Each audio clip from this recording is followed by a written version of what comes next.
Buenos dias, bienvenidos, good morning, welcome to the Unitarian Universalist Church of Tucson on this first morning of winter in the Northern Hemisphere.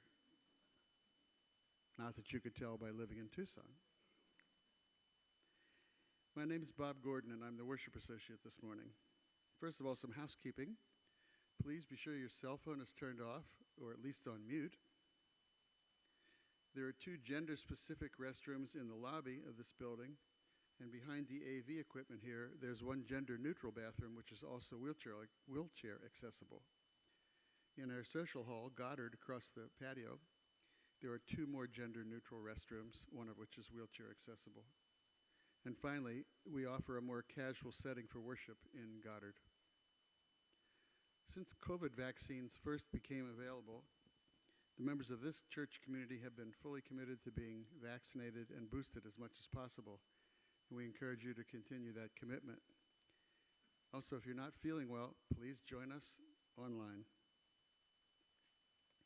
I don't know why I'm going like this. I'm pointing at what I see the camera up there is why. On behalf of the congregation, I extend a warm welcome to any visitors, including those watching on live stream. We aspire to make this church community a safe space, a sanctuary for everyone. Please join me in this welcoming litany by responding to each prompt with, "We welcome you." Whatever your native language, we welcome you. Whatever your country of birth, we welcome you. Whatever holidays you celebrate, we welcome you. Whatever traditional foods you eat, however you fill your days, we welcome you. If you feel unsafe in any way here, please talk to one of us about that. Let's remember now the desert people who came first to this place. We honor the Hohokam, the Yavapai, the Tohono O'odham, the Yaqui, and those peoples who no longer exist as tribal entities here in Arizona. One of our core UU values is justice. We work to dismantle racism and other oppressions, co-creating, I'm having trouble with this as you can see, co-creating a socially just world that works for everyone. I invite you now to pair up with someone near you, preferably someone you didn't come with if that's convenient. Take turns giving each person time to speak and time to listen. I'm going to give you about 4 minutes total. And please respond to this prompt. What does justice mean to you?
This would be a great conversation to continue during coffee hour after the service.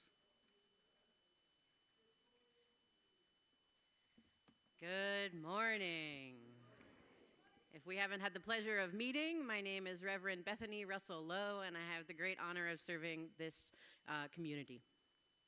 And this morning, if you won't be joining us for our Christmas Eve service, this call to worship is just a little nugget you can take with you to encapsulate one meaning of the Christmas story. This is Madeleine L'Engle's The Risk of Birth, Christmas 1973.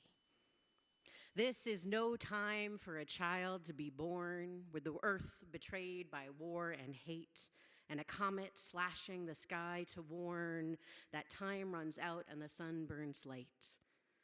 That was no time for a child to be born in a land in the crushing grip of Rome. Honor and truth were trampled by scorn, yet here did the Savior make his home. When is the time for love to be born? The inn is full on planet Earth, and by a comet the sky is torn, yet love still takes the risk of birth.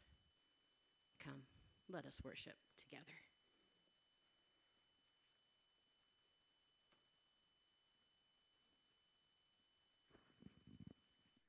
Please join me in these words of chalice lighting from Sarah Ruth Wakoy Davis. We light this chalice with an open heart. We light this chalice with resolve. We light this chalice with tears still fresh on our cheeks. We light this chalice in hope, a tiny flame we nurture. We light this chalice with reverence for this place, for these people, for this time. We light this chalice with all our soul's longings to be who we are, to be who we will become, to be ourselves.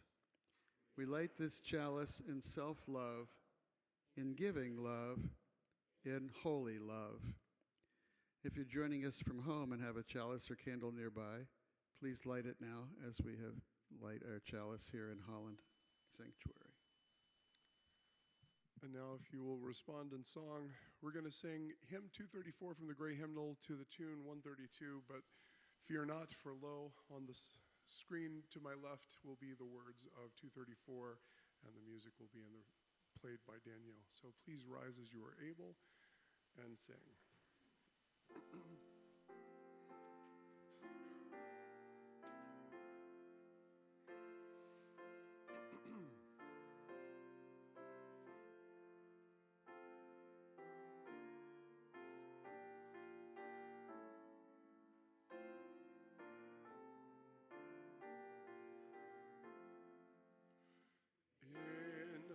Gentle of the moon, in the garnet of a star, feel the presence of a hope, where the crowding shepherds are.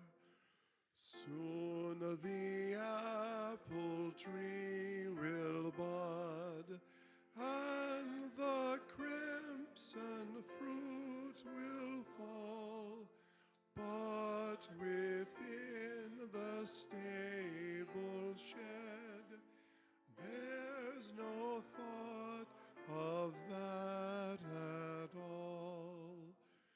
Touch the treasure of a faith that the mythic Easterns hear.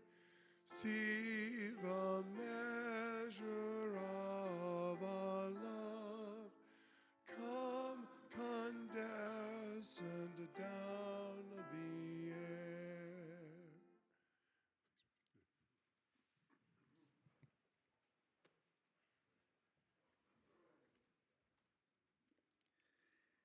This is the time in our service when we lift up the joys and sorrows of our congregation. The bowl which we use each week holds the big rocks, our collective celebrations and mournings, and also the small ones that we will add to signify our individual joys and sorrows. Like the bowl, this community is strong enough to hold all of these. If you have a joy or sorrow to share, you can go to menti.com and put in the code on the screen, 7891-4239. If any of you here in the sanctuary wish to do that on Menti and need assistance, Brian can help you. If you're here in person, I now invite you to come up to the table and create ripples of hope by putting a stone into the water to symbolize your individual joy or sorrow. You can come from both lines at the same time. If standing for a long time is challenging for you, feel free to come directly to the front of a line or wait until the end.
I'll read our Menti responses before our words for prayer.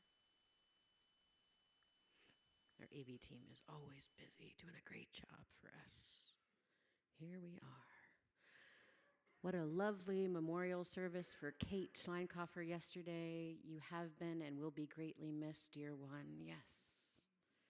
Prayers for my daughter and my granddaughter. Our prayers join yours, friend. Scared that the definition of man and woman to be defined by the government?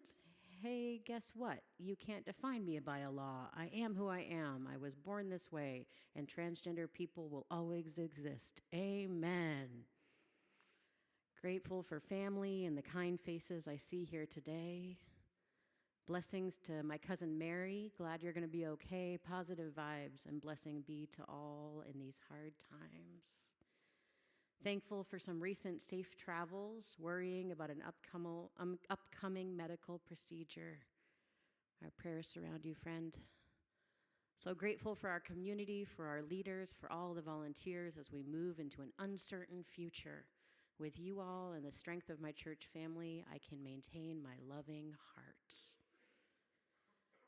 And from another of us, my father, who's 85, took a bad tumble yesterday and ended up in the hospital with a head injury. Oh, this morning he passed his cognitive test. So much joy, so much relief. Will you bring these joys, sorrows, and those that lie somewhere in between into our moment for centering, for contemplation, for prayer, whatever that looks like and feels like in your body today. And as you are there, I offer these words from the poet David White called Sweet Darkness. When your eyes are tired, the world is tired also. When your vision has gone, no part of the world can find you. Time to go into the dark, where the night has eyes to recognize its own. There, you can be sure you are not beyond love. The dark will be your womb tonight. The night will give you a horizon further than you can see. You must learn one thing. The world was made to be free in. Give up all the other worlds except the one to which you belong. Sometimes it takes the darkness and the sweet confinement of your aloneness to learn anything or anyone that does not bring you alive is too small for you. Amen.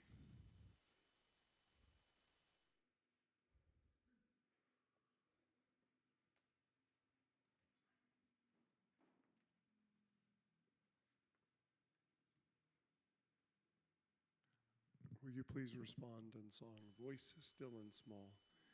It's hymn 391 in the gray hymnal, and the words will be projected on the screen.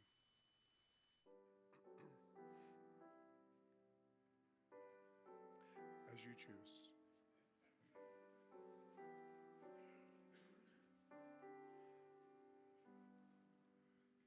Voice still and small, deep inside all, I hear you call, singing. In storm and rain, sorrow and pain, still will remain, singing, calming my fears, quenching my tears through all the years, singing.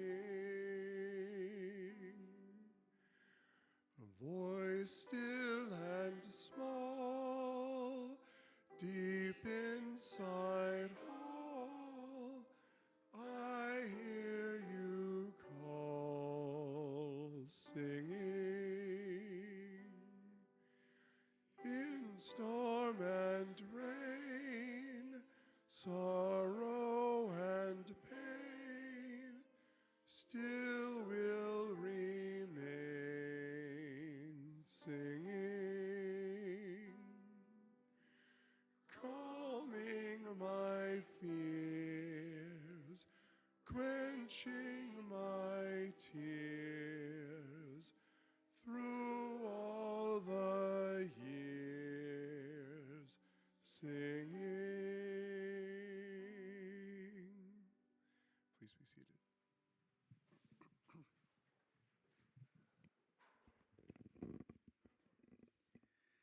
reading this morning comes from Reverend Megan Lloyd Joyner. In the Christian calendar, Advent is a time of waiting, a time of preparation for the coming of the Christ child. The story from first century Palestine tells us that with the birth of Jesus comes hope, love, the undoing of the status quo, a new reign of peace on earth. At this time of year, we are invited, as weary people have done since the beginning of time, to kindle tiny lights and whisper secret music, to cradle our hopes like newborn children, to wonder what love looks like in practice, to await a new era with patience and preparation. This year, we might not feel like waiting is the best move. We may cry out in lament for lives and rights taken without account, joining our voices with all who cry for justice and peace. This year, sitting quietly in the midst of chaos might feel close to impossible. Finding the magic in this season of waiting can be difficult for many of us, not just this year, but any year. For how does one sit quietly when life can be so unkind? What about the times when we wait for word of family in conflict zones, of an injured friend, or a dreaded diagnosis? Times when we wait for illness to set in, or for a child who does not arrive. In times like these, we might find ourselves wishing that time would pass more quickly to get to the other side of this nightmare. How do we live in that kind of waiting time? Advent challenges us not just to wait, but to wait actively, to do the work of preparing hearts and till the soil that awaits seeds of hope and love. Advent encourages us to be present in each moment of waiting. The moment of magic, the time we have been waiting for, is now. Not some future date, not the end of the Advent calendar, not the hour that the days begin to lengthen again, or that long-awaited morning of presents. The mystery, the excitement, the beauty of this season are all found in the waiting time. And so we wait, allowing ourselves to be fully present to all that is happening in each moment. When we do, we join our lives and our breath and our hearts with all who are waiting. Waiting for justice, waiting for peace, waiting for a world reborn.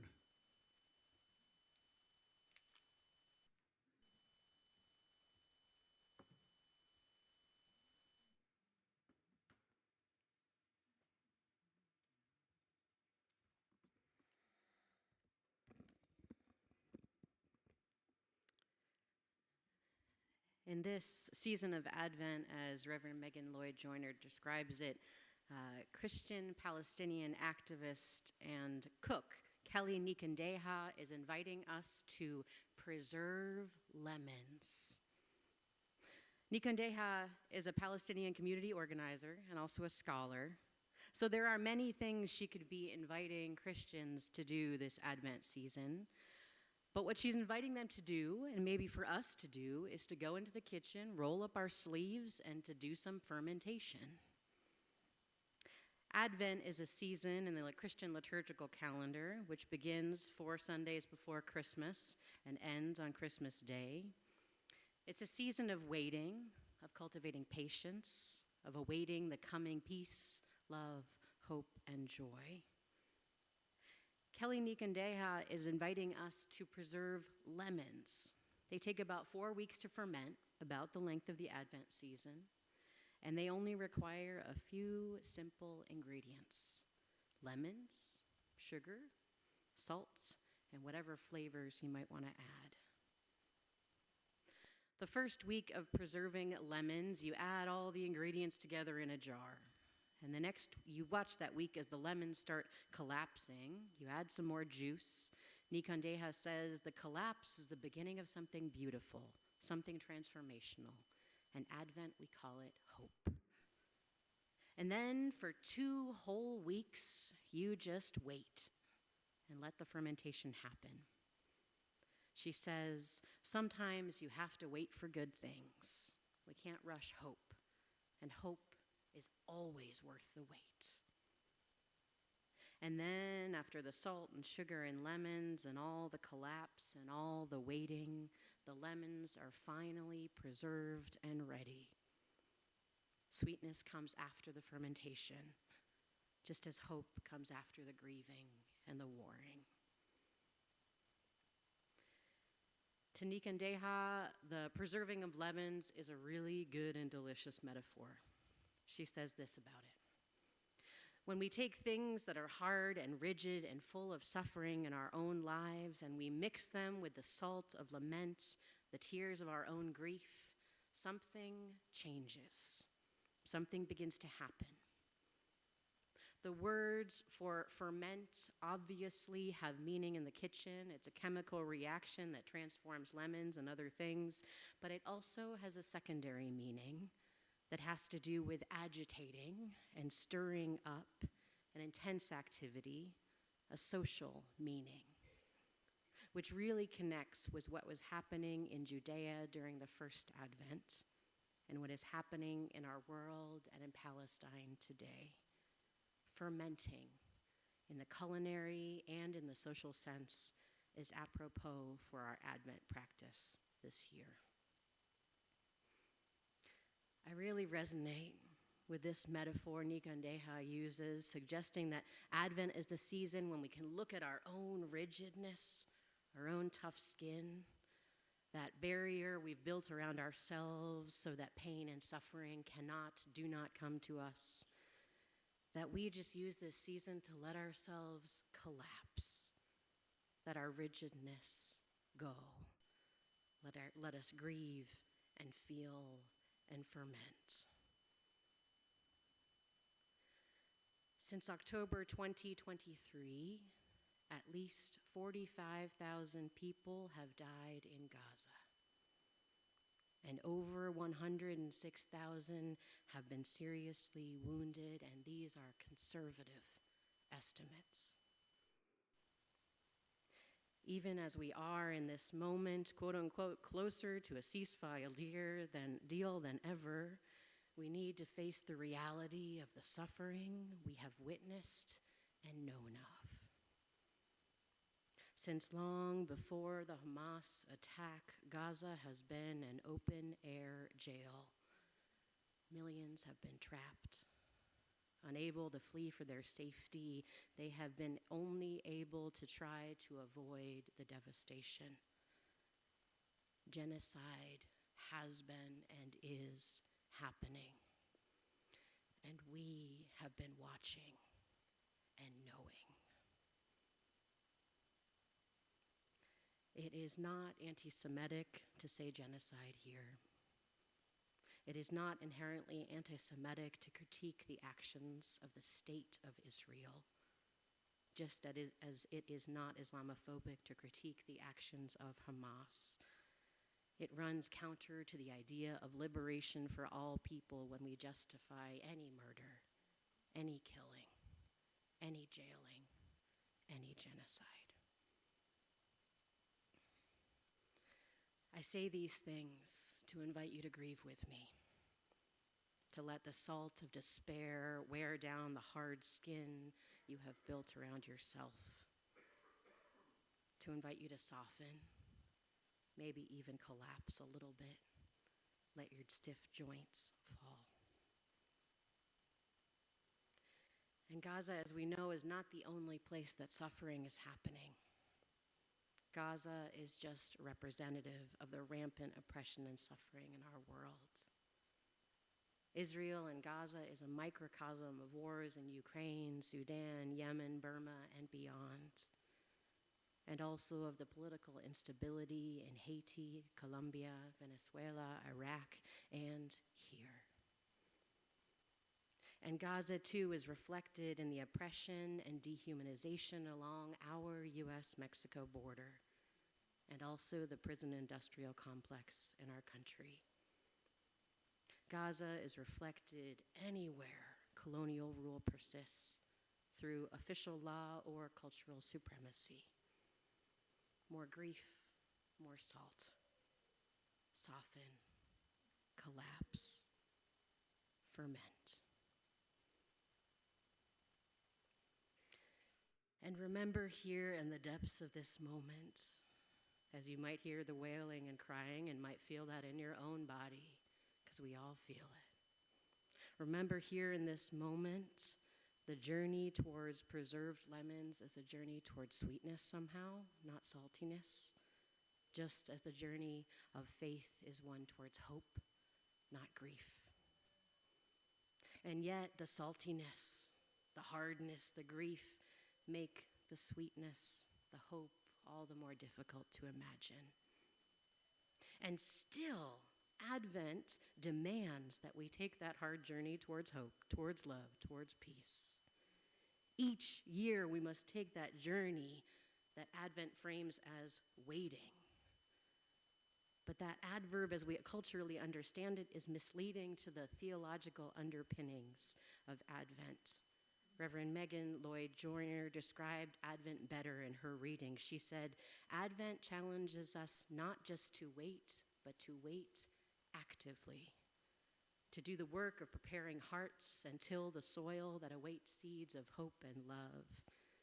Advent encourages us to be present in each moment of waiting. If our waiting for peace is to be active, as Reverend Megan asks us to do, it must have at least two components. The first is that we have to believe that hope will actually come. And the second is we have to recognize that hope is not here now.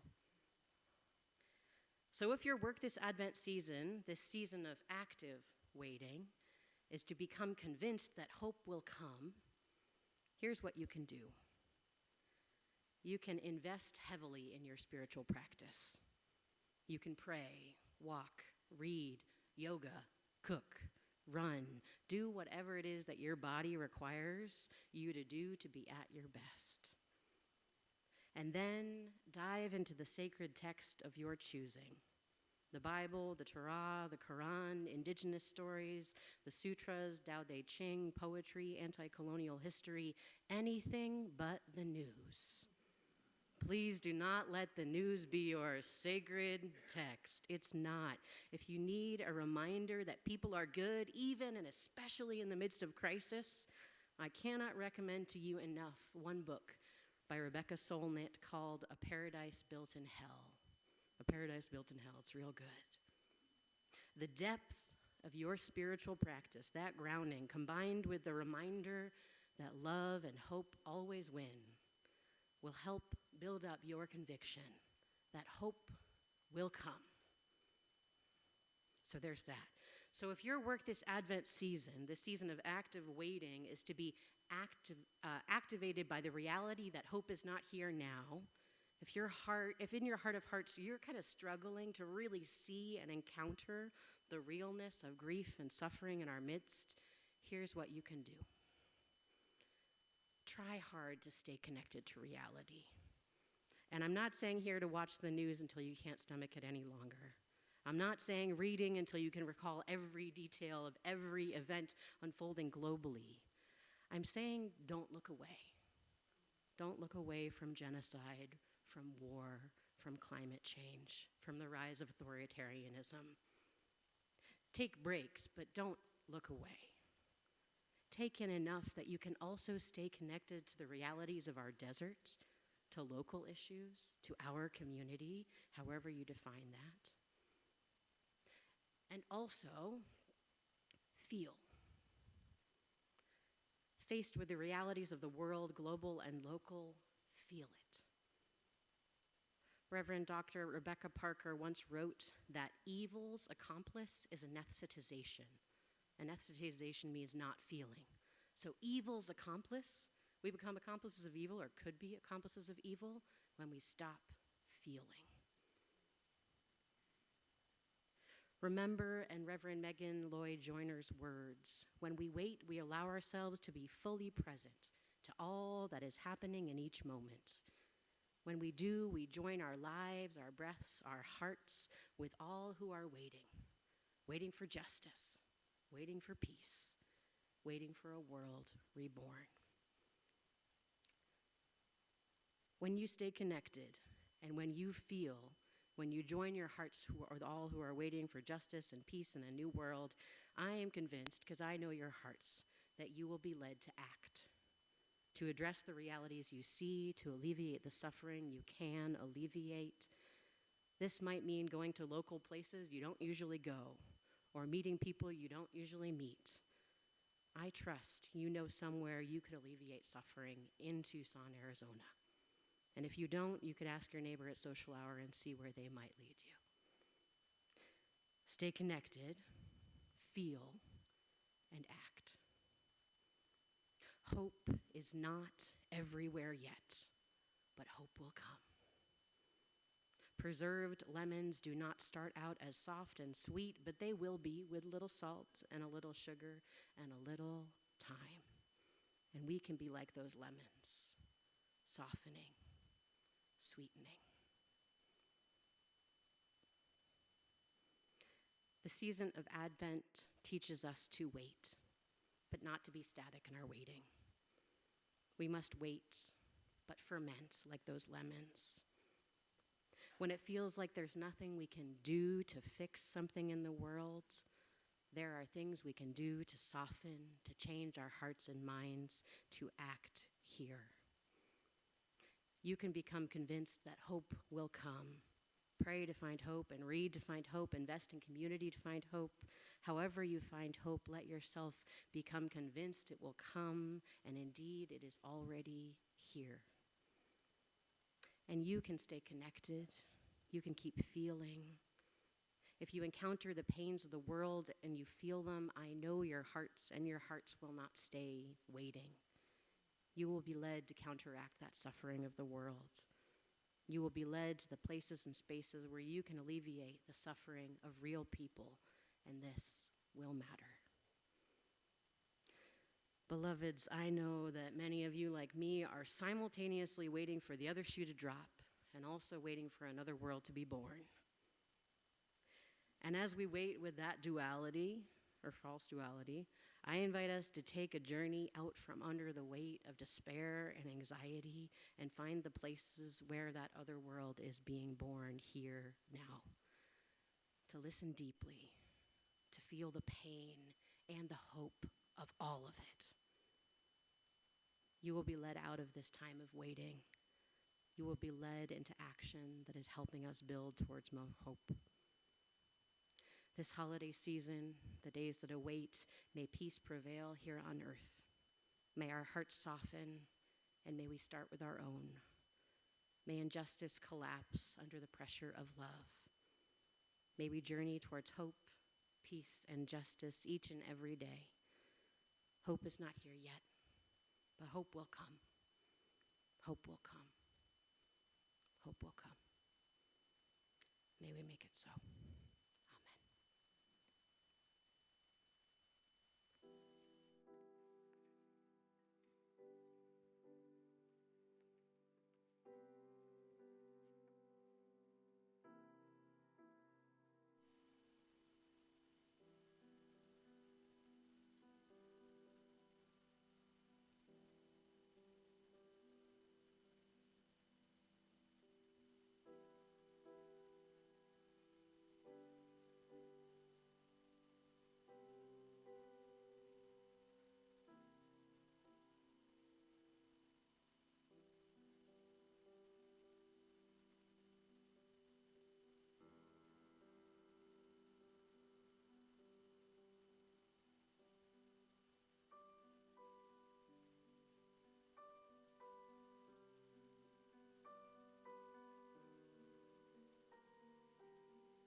offering we take each Sunday is an opportunity to show that we believe it is important to worship together, to help our community, and to say yes to the values of our faith: interdependence, pluralism, justice, transformation, generosity, and equity, with love in the center. For those of you here in person, the ushers will circulate baskets for your donations. If you're watching online, you can send a check to the church office or donate online at uuctucson.org/donate. We also remember that many of us support the church with regular automatic payments.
Good morning. My name is Janet Moore, and I'm on your board of trustees. I'm the vice president of finance. I want to invite everyone to social hour after the service in Goddard Hall, which is out the double doors behind you and to your left. There will be coffee, iced tea, lemonade, snacks, and good company. Social hour food and refreshments are free, but donations are appreciated to cover our costs. If you are new and want to stay in touch with us, you can fill out a guest information card in the Welcome Center in Goddard Hall. You can also find a virtual guest information card in the newcomer section of our website. As you can see from all those announcements, there's lots going on at UUCT. I want to draw your attention to a meeting after church today with Robert Fisher-Lowe and his wife Julie. Robert has that really red vest on, so you can find him. This is for planning for the auction, and you don't want to miss out on the planning or attending the auction. The next Friday fun night is game night, and we are going to have a Christmas Eve pageant. At 5 o'clock, there's soup and bread for everyone, and bring a side dish or dessert to share. At 5:45, you can get a costume and your stage directions. The pageant starts at 6. Finally, as a member of your board, I want to thank you for your pledges and let you know our cash reserves are getting a bit low. So please continue sending in your pledges, and extra donations are always welcome. Come talk with me in coffee hour if you'd like more information or if you had feedback for your board.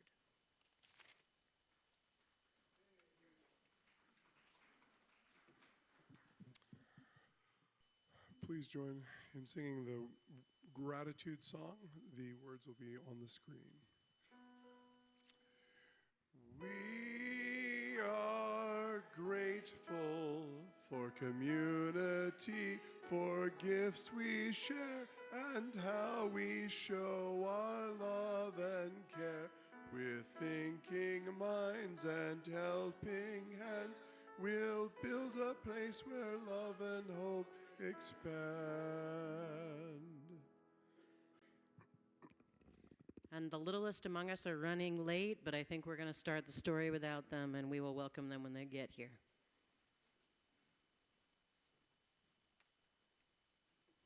Desmond Gets Free by Matt Meyer, illustrated by Kim Pham, and dedicated for all those working to build a new world of justice, equity, and compassion.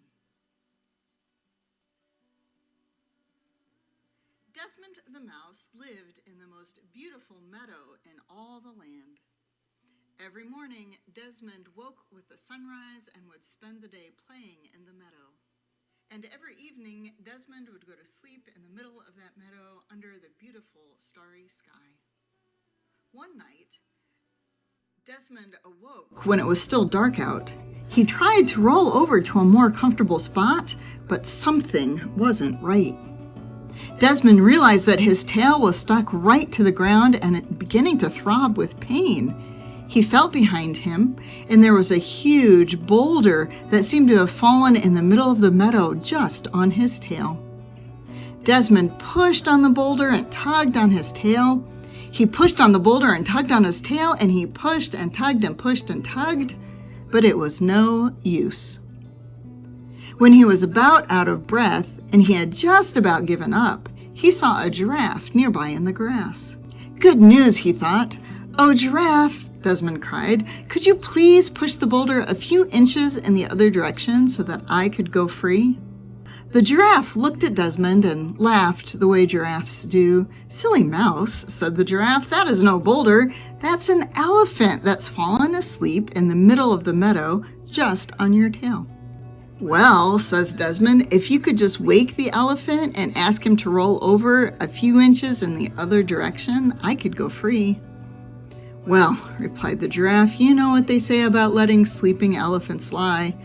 I find it's best not to get involved in other animals' business. I find it's best to remain neutral in times like this."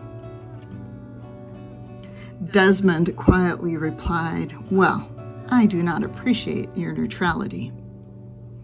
The giraffe wandered off, and Desmond tried calling out to the elephant to wake him up, but those giant ears were just too far away on the other side of that giant elephant body. So again, Desmond pushed on the elephant and tugged on his tail. He pushed and he tugged and he pushed and he tugged, but it was no use. When he was out of breath and he had just about given up again, a gazelle wandered by. "Oh, gazelle," he cried, "oh, gazelle, it seems that an elephant has fallen asleep just on my tail in the middle of this meadow. I'm stuck and it hurts. I wonder if you could gently wake him and ask him to roll over just a few inches in the other direction so I might go free." "Well," said the gazelle, "I see your problem there, but you know what they say about letting sleeping elephants lie.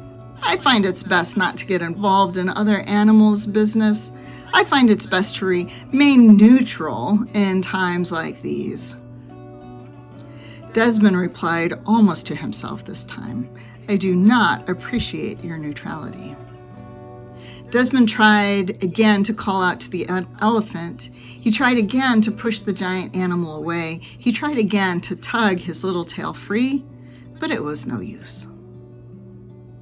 When he was out of breath and had just about given up for the last time, he saw another mouse wandering through the meadow. "My name is Nelson," the mouse said.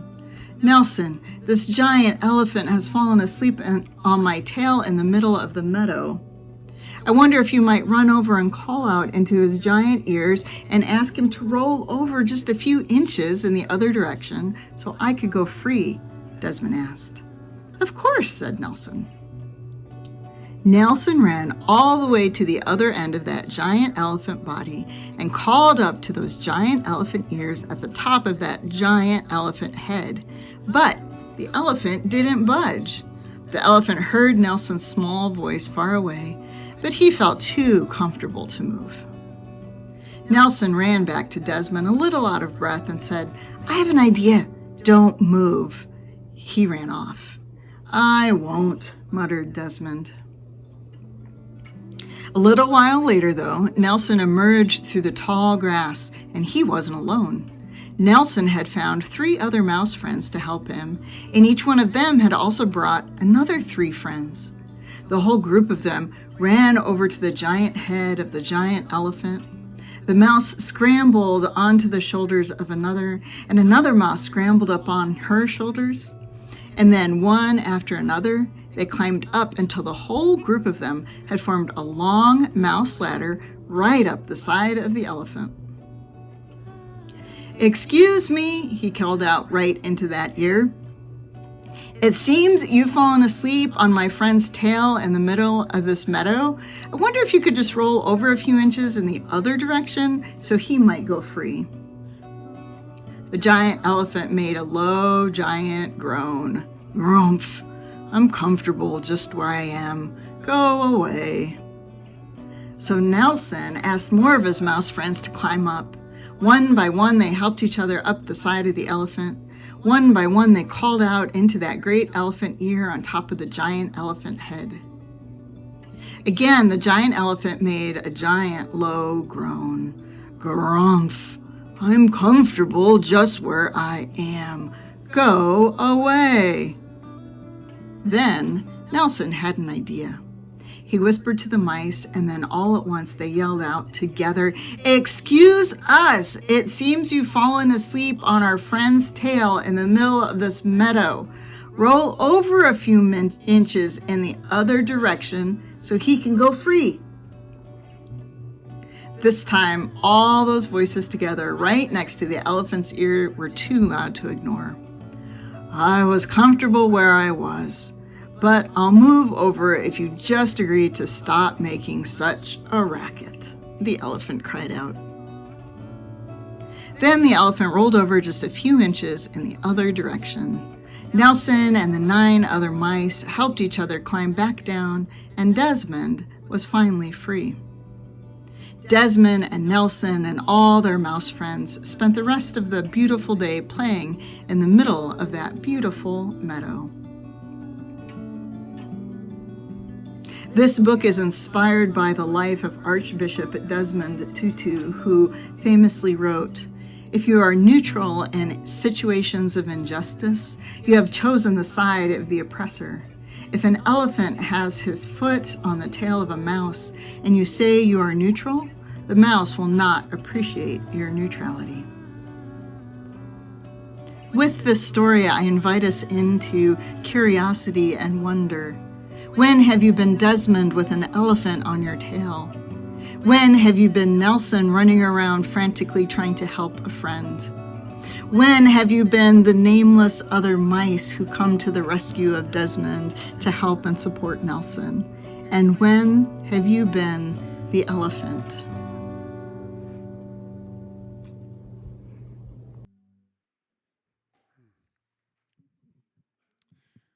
Our final hymn today is lyrics written by Jan Aldridge Clanton to the tune O Little Town of Bethlehem. If you will rise as you are able, the words will be projected on the screen, and hopefully the tune is well known.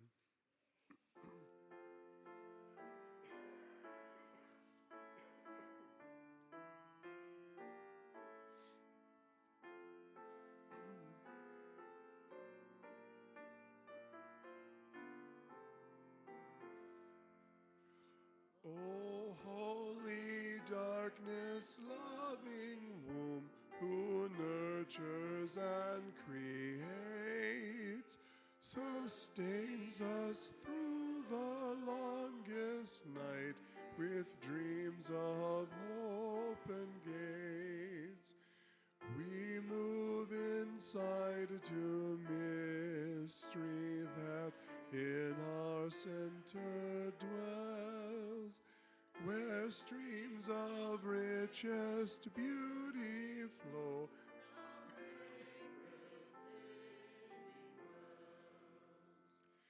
Creative darkness, closest friend, you whisper in the night. You calm our fears as unknown paths surprise us with new sight. We marvel at your bounty, your gifts so full and free, unfolding as you waken us to new reality.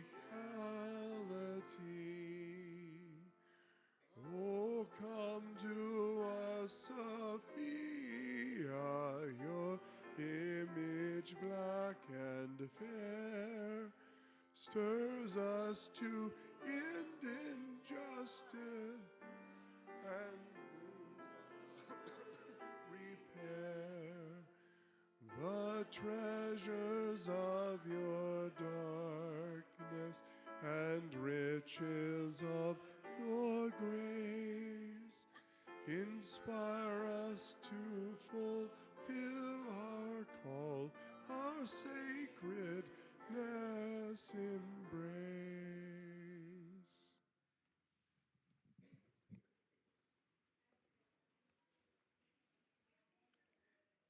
These words for chalice extinguishing are called Hope Continues, from the Reverend Kevin Jago. When the candle dims, the wax almost spent, the light turns amber like a sunset. Still, it provides light. Still, it provides heat. Still, it can kindle new flame and pass its glow on and contribute to new illumination. When sunsets turn to new days, when seasons transform all, when the candle dims, all is not lost. Hope continues, uncertain and true, like candlelight, ready to spark again.